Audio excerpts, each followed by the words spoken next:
If you think you've had a string of bad luck, you ought to try being Oklahoma offensive line coach James Patton, who seems to be losing players left and right, dropping like flies, dropping like Case McCoy drops the football in the Cotton Bowl, dropping like Mike Gundy drops. I guess we can't use that one anymore, can we? But you get the point. It all started just a little bit over 2 weeks ago when Dylan Dismuke informed the team that he would no longer be a part of the Oklahoma football program due to lingering injuries. Then Ben Habron, Oklahoma's anchor, so to speak, on the offensive line, he had the exact same thing happen to him with lingering back and neck injuries, had to turn away from the Oklahoma football program. Habron was an all-conference preseason first-team selection.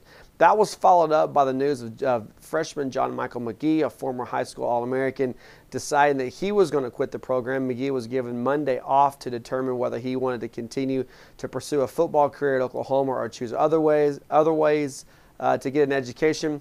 McGee tweeted later on Monday night, "Good luck to OU on the field. I'll be watching. It's just not for me." Then that was followed up with the news that Tyler Evans, who started all 13 games last season for the Sooners, was going to be lost this season due to a torn ACL. Oklahoma certainly has lost a lot along their offensive line, but that doesn't mean there's nothing there. When you look at the starting five, I think Oklahoma is still going to be solid and one of the top teams in the Big 12 along the front. I don't think they're going to be as strong as they would have been, obviously, with a healthy Evans and a healthy Ben Habron. But you lose two starters, you lose two backups. That ultimately it affects your depth as your guys who are reliable backups now become starters, and now you have to start over in developing reliable backups. If I were to put the offensive line together, I would be James Patton, but other ways, here's what it would look like for me. Starting at center would be Gabe Eichert. This is a no-brainer. Eichert fill in for Ben Habron last year, starting 5 games at center. Eichert was also a first-team all-conference selection in 2011. Taking over the guard positions would be Adam Sheed, who had 5 starts last year. A powerful blocker. Everyone remembers. I say everyone. Most Sooner fans remember. Most Aggie fans want to forget. Adam Sheed taking on 2 and sometimes even 3 defenders at a time, running the Belldozer formation in Norman. Also, Bronson Irwin, who started all 13 games last season, would comprise your guards.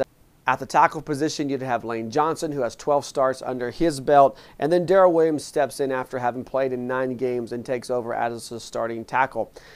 Here's where the team really can't afford to lose anybody else. You've got to keep these 5 guys healthy, and when you look at a 13-game schedule, that becomes even more tedious. But Oklahoma, with this starting 5, can completely run their offense the way that they initially had planned to do it 2 weeks ago. You can't afford to lose anybody else from here on. In the reserves, depth is there, but the experience is not. You've got 3 guys in Tyrus Thomas, Kyle Mars, and Derek Fairnoik who have to learn to use their big frames within the game of college football. Fairnoik tops out at 6'9", 319 pounds, while Mars is 6'5", 320 pounds. Both guys are huge on the inside and will make a difference ultimately before their career is over with at Oklahoma, but they're going to have to grow up soon and get some playing time on the field this year. Ty Darlington, who kind of appears to be an Oompa Loompa compared to those 2 guys, also jumps in there as one of the reserves who will see time on the field. He stands at 6'3", 266 pounds. The good news is Austin Woods has been cleared to play. He is still battling cancer. He's combining football with chemotherapy, but he has been cleared to play. And it's a great story to follow. Sooner fans should applaud Austin Woods and his efforts to maintain his student-athlete status while battling cancer. And then there's Neela, a guy I'm not even going to insult by trying to pronounce his last name, but you know who I'm talking about. Underwent a successful procedure earlier last week. Has been cleared, will be cleared to play football this fall for the Sooners.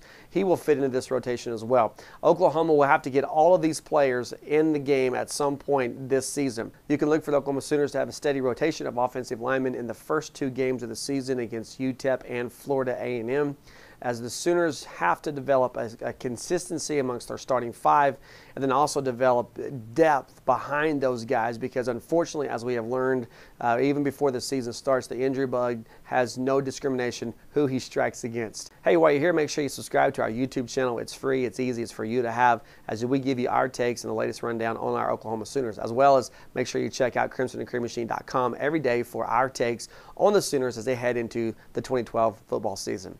SB Nation's crimsonandcreammachine.com. I'm Matt Hofeld.